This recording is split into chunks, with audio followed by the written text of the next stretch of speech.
আসন সংখ্যার চেয়ে বেশি টিকিট বিক্রি এবং ৫০ টাকার টিকিট ৫০০ টাকায় বিক্রির অভিযোগে কক্সবাজার বীরশ্রেষ্ঠ রুহুল আমিন স্টেডিয়ামে আইনশৃঙ্খলা বাহিনীর সংঘর্ষ এবং ভাঙচুরের ঘটনা ঘটেছে। ফুটবল ম্যাচ শুরু হবার আগেই গ্যালারি ভেঙে অনেকেই মাঠে প্রবেশ করলে দর্শকদের মধ্যে উত্তেজনা ছড়িয়ে পড়ে। আইনশৃঙ্খলা বাহিনী পরিস্থিতি সামাল দেওয়ার চেষ্টা করলেও ক্ষুব্ধ দর্শকরা স্টেডিয়ামের বাইরে এবং গ্যালারি থেকে ইটপাটকেল নিক্ষেপ শুরু করে। এতে জেলা সদর উপজেলা নির্বাহী কর্মকর্তা সহ অন্তত ২০ জন আহত হয়েছেন। বিস্তারিত কামরুল ইসলাম মিন্টুর প্রতিবেদনে ছবি তুলেছেন হেলাল উদ্দিন।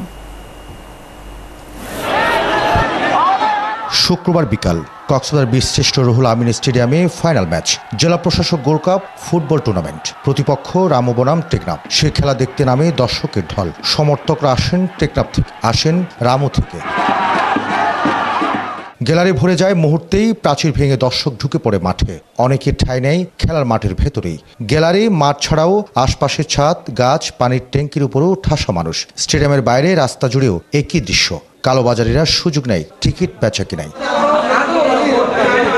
নিয়ন্ত্রণের মাঠে নামে সেনাবাহিনী, র্যাব, ডিবি ও পুলিশ। কিন্তু দর্শকদের মাঠ থেকে সরাতে গিয়ে ইটপাটকেল, বোতলের আঘাত সহ্য করতে হয় তাদের। পাল্টা লাঠিচার্জে ছত্রভঙ্গ হয় জনতা।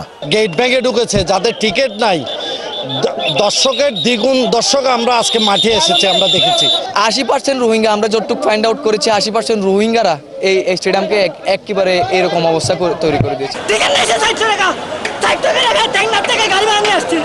পরিস্থিতি সামাল দিয়ে রেফারি মাঠে নামতেই আবারও গ্যালারির প্রাচীর ভেঙে মাঠে ঢুকে পড়ে দর্শক।